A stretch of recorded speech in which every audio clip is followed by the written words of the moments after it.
Buen día con todos. En esta oportunidad vamos a hablar sobre la prevención de la pérdida auditiva por ruido.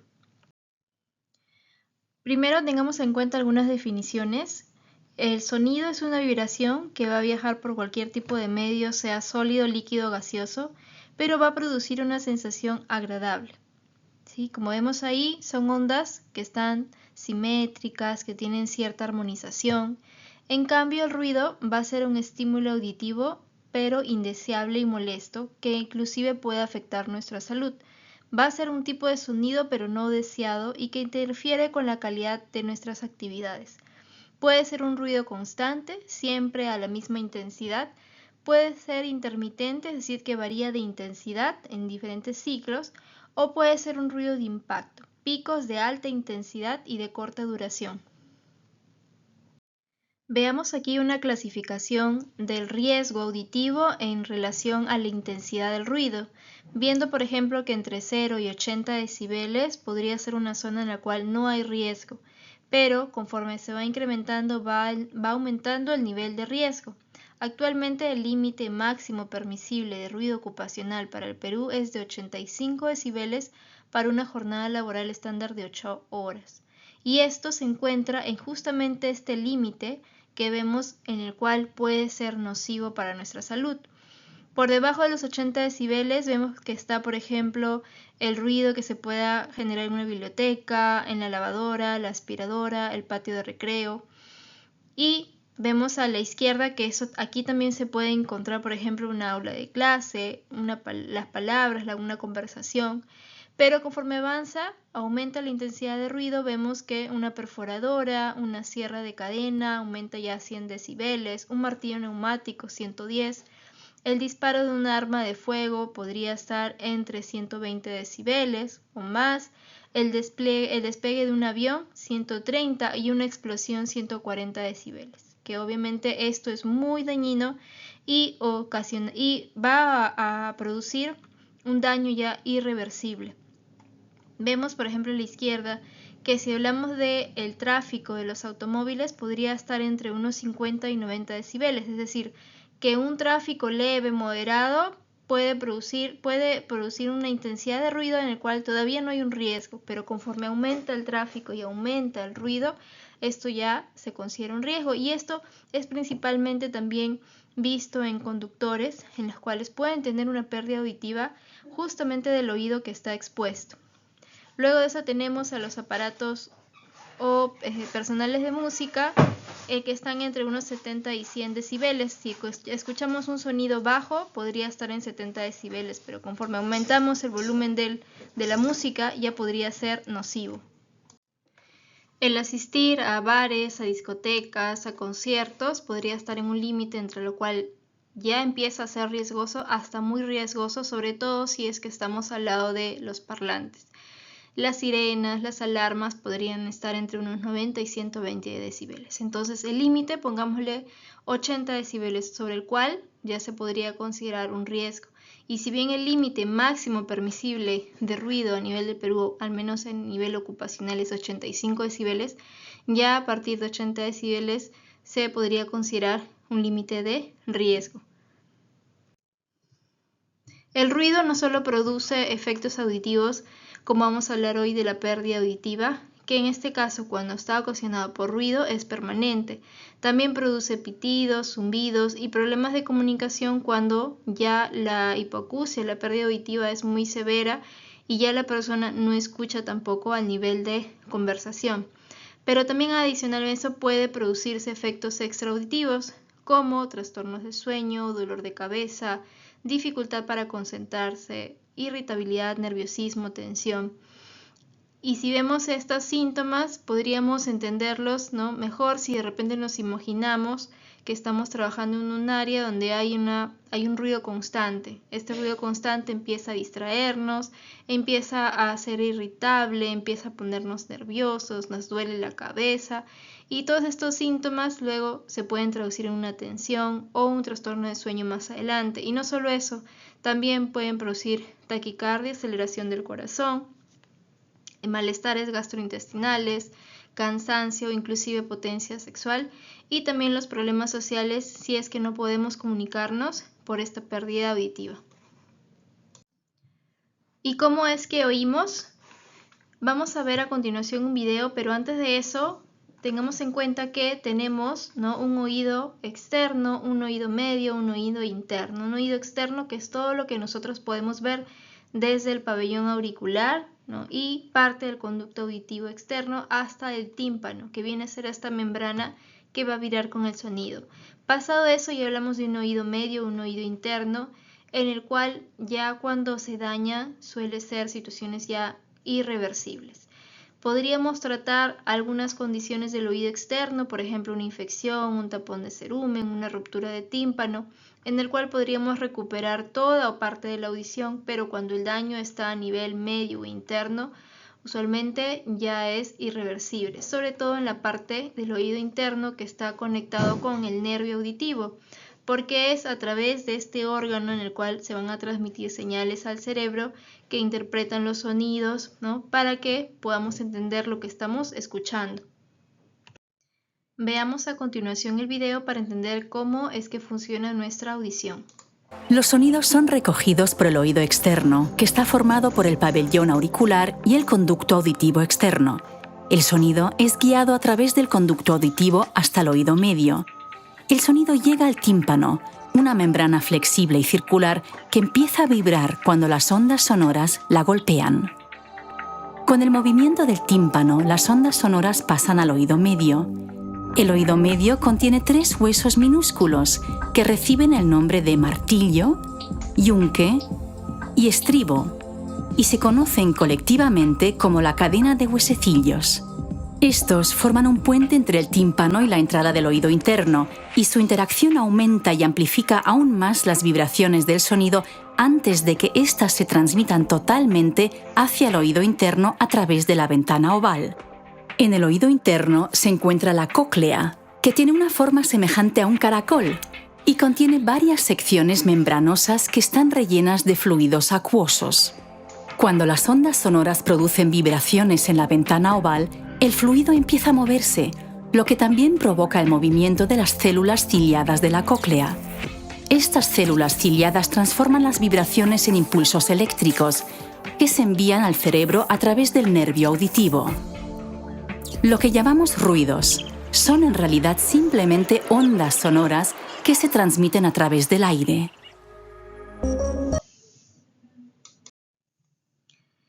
Y entonces, ¿qué es una hipoacusia o pérdida auditiva? Se trata de una disminución o pérdida de nuestra capacidad auditiva que puede llegar incluso a una sordera. Podemos tener una confusión, ¿no?, e inicialmente pensar de que la sordera es igual que una hipoacusia. Y en realidad, pues la sordera ya vendría a ser cuando la persona no puede escuchar, ¿no?, casi nada. Podría ser ya una hipoacusia más severa. Y muchos de ustedes pueden tener una hipoacusia leve sin presencia de síntomas. ¿Cómo se ve esta hipoacusia en un examen ocupacional? Vemos, por ejemplo, acá que hay una audiometría, ¿no?, el lado izquierdo, en el cual está normal, que se le llama una normoacusia, versus una hipoacusia, una pérdida auditiva. En este caso son hipoacusias que son de gráficas similares, ¿no? Vemos en diversos grados una hipoacusia probablemente inducida por ruido. Vamos a ver a continuación otras audiometrías. Aquí vemos, por ejemplo, una audiometría que está normal, en el cual vemos que existe una línea que está graficada perfectamente en esta audiometría, que nos da un límite de 25 decibeles. Esta es la intensidad del ruido, ya sobre menos de 25 decibeles o hasta 25 decibeles sería normal o normoacusia. Si estuviera por debajo se vería como una hipoacusia. Si es que quisiéramos graficar cómo es una hipoacusia, tendríamos también entender que hay diferentes frecuencias como las que están acá, 125, 150, etcétera, que son frecuencias graves, ¿no? Y luego las frecuencias agudas, 4000, 6000, 8000. Tenemos entonces 2 tipos de frecuencias que nos hacen dentro del examen de audiometría. Frecuencias más agudas y chiquititas que se nos hacen mucho más difíciles poder escuchar. y frecuencias más graves, que son las frecuencias de conversación, que son las que nosotros habitualmente estamos escuchados. Los animalitos, por ejemplo, nuestras mascotas, están más habituadas también a escuchar frecuencias agudas. Es por eso que algunos sonidos que suelen ser muy fuertes para ellos, los escuchan mucho más fuertes de lo que nosotros los escuchamos. Son mucho más sensibles a este tipo de frecuencias. Entonces, en un examen de audiometría les van a evaluar todas estas frecuencias a diversas intensidades, ¿no? Y si está de 25, máximo 25, por debajo de 25, se podría considerar una normoacusia. Pero ¿qué pasa si es que empieza a haber una afección? Y empieza normal, pero acá, por ejemplo, hay una caída, acá hay otra caída, acá hay otra caída. Entonces, en este caso ya se trata de una hipoacusia, que principalmente está afectando, ¿no?, frecuencias agudas. Entonces, cuando estas frecuencias agudas están afectadas, que son las primeras frecuencias que empiezan a afectarse a diversas intensidades, ¿no?, puede ser que la persona no presente ningún síntoma. ¿Cuáles son los síntomas que podrían estar asociados a una hipoacusia, una pérdida auditiva severa, una sordera? Mayormente, ¿no?, la persona no va a escuchar, no va a tener dificultad para escuchar, sobre todo a nivel de conversación. En este caso, la dificultad solamente radica en esta persona actualmente cuando le hacen la audiometría o cuando tiene que escuchar sonidos muy bajitos y agudos. Como no es algo lo cual está habituado a hacer, entonces no tiene ningún síntoma de pérdida auditiva todavía. Pero ya en su examen de audiometría se está presentando una caída. Y esto es lo que sucede muchas veces, porque podemos estar presentando una pérdida auditiva sin síntomas y por eso pensamos de que no tenemos ningún daño. Y puede suceder casos como este, ¿no?, donde vemos que hay una caída, empieza a haber esta caída, como les decía, en frecuencias agudas, y esta persona no tiene síntomas. No tiene síntomas. Yo converso con esta persona por teléfono, me escucha bien, discrimina bien la palabra. Sin embargo, en su examen de audiometría ya está presentando estas caídas. Otro ejemplo acá, en el cual vemos que hay una caída solamente en la última frecuencia. Esta persona no solo no tiene síntomas, sino que probablemente esta caída podría estar asociada a otras causas. Cuando hay caídas, solamente una pequeña caída al último.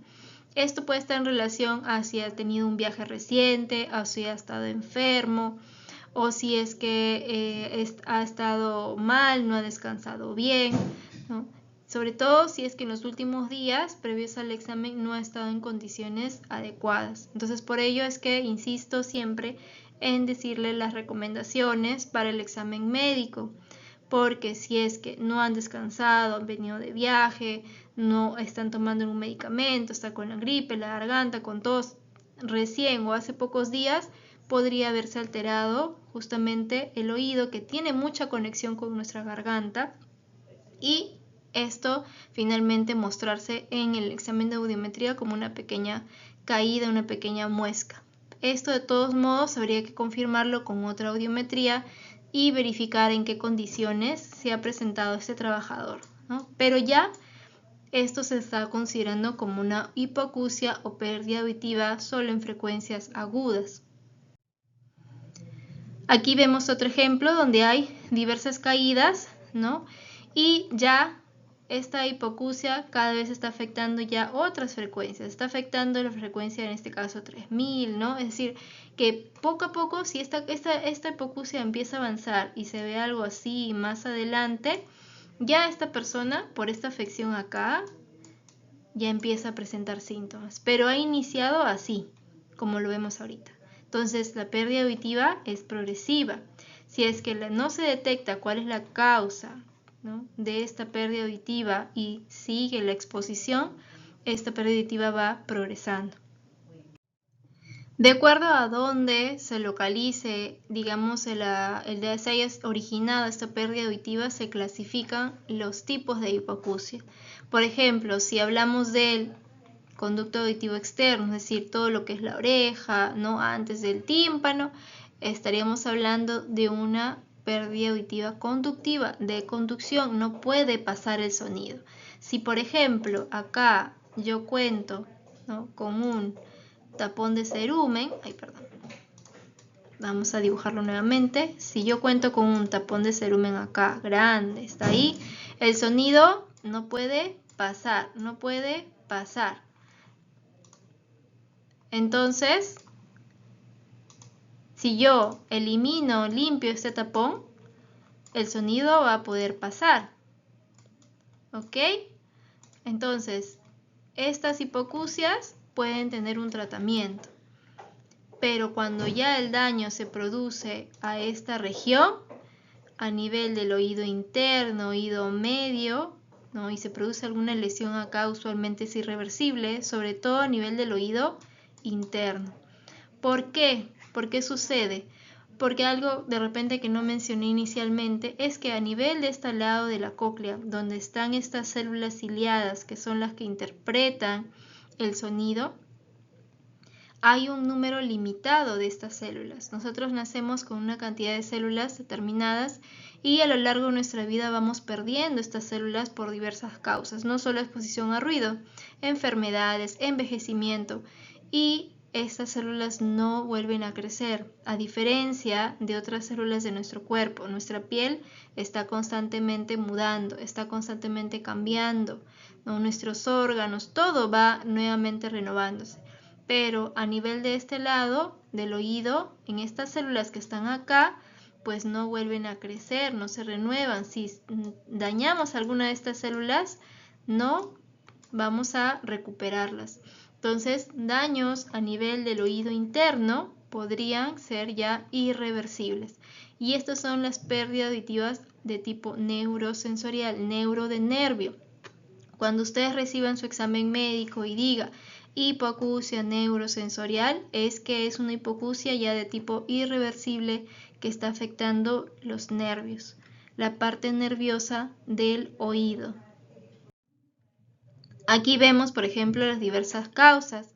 Una hipoacusia de tipo neurosensorial, es decir, de origen nervioso, de origen ya irreversible, podría estar asociado a un envejecimiento por la edad, que empiezan a morirse las células y no se regenera, por daño por ruido, que es lo que estamos mencionando principalmente, por fármacos también que pueden ocasionar algún tipo de toxicidad directa hacia el oído, tumores, trauma acústico, es decir, si por ejemplo, ¿no?, la persona se expone a un ruido fuerte de impacto, ¿no?, explota algo cerca del oído, probablemente va a perder la audición en ese oído. También puede ser tipo conductiva, que les decía que no pasa el sonido por supuraciones, infecciones del oído, objetos extraños, por alergias en el cual el conducto se llena de líquidos, si es que se rompe el tímpano. Si se rompe el tímpano, puedo de repente en algún momento, puedo hasta cierto grado operarlo, tratarlo, pero no se va a recuperar al 100% la audición porque ya ese tímpano con una cicatriz, el sonido ya no pasa de la misma manera. Y pues, lo más frecuente va a ser el cerumen impactado, es decir, un cerumen que está ahí, que yo necesito realizar un lavado, ¿no?, de oídos. Pero estas causas suelen recibir un tratamiento y por lo tanto pueden ser reversibles. Yo saco el cerumen, yo me opero el tímpano, yo trato mi alergia, saco el objeto, cuido y trato mi infección y probablemente la audición se va a recuperar un buen porcentaje. Entonces, ¿cuáles son las recomendaciones y medidas preventivas que debo tener en cuenta?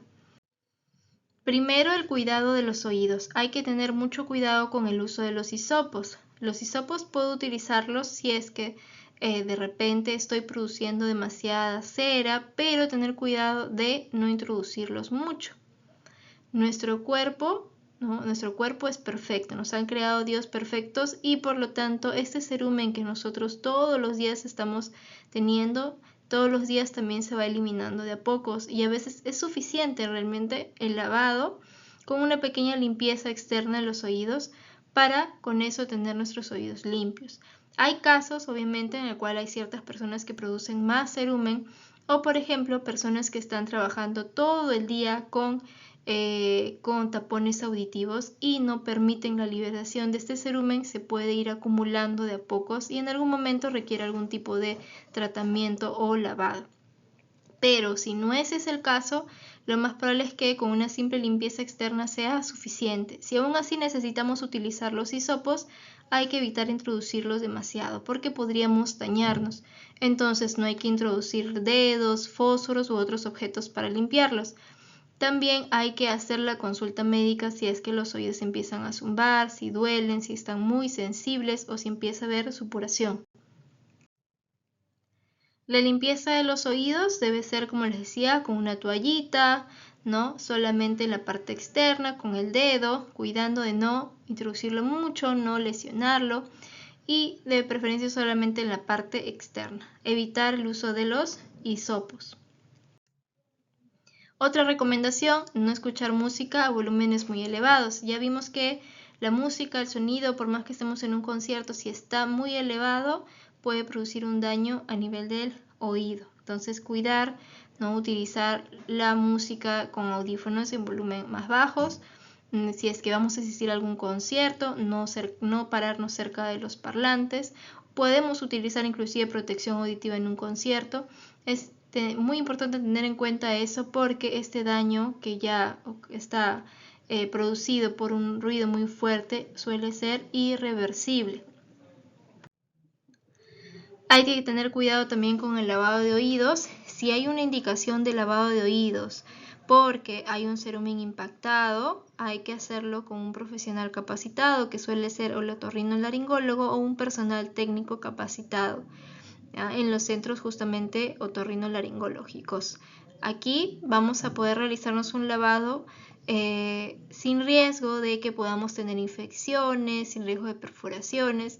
Aún así, hay que tratar de evitarlos, ¿no? En lo posible, no realizarlos, salvo que haya una indicación médica. No necesitamos, como les decía, hacernos un lavado o una limpieza profunda de los oídos porque nuestro cuerpo, ¿no? Nuestro cuerpo ya sabe cómo eliminar ese cerumen poco a poco. También hay que tener cuidado con la automedicación. Hay medicamentos que pueden ser ototóxicos. ¿Qué significa? Que son tóxicos para el oído y pueden empeorar la audición, nuestra pérdida auditiva. Como por ejemplo algunos antibióticos, que podría ser una gentamicina, que a veces lo indican para infecciones urinarias, podría ser dañino. Aquí también tenemos algo importante, lo voy a resaltar, el tabaco, ¿no? El tabaco, el alcohol siempre están presentes en las enfermedades y hay que tener cuidado con su consumo excesivo. De preferencia, no consumirlos. Sobre el uso de protección auditiva, tengo entendido que no siempre hay una indicación clara de cuándo utilizarlos. ¿Por qué? Porque ustedes están realizando un servicio en una ruta larga, no es como que estén en un área circunscrita donde se diga acá hay cierta maquinaria, acá tienen que utilizar protección auditiva, pero bueno, hay una indicación, ¿no? De que si hay un ruido, si hay motores, tienen que utilizarlos.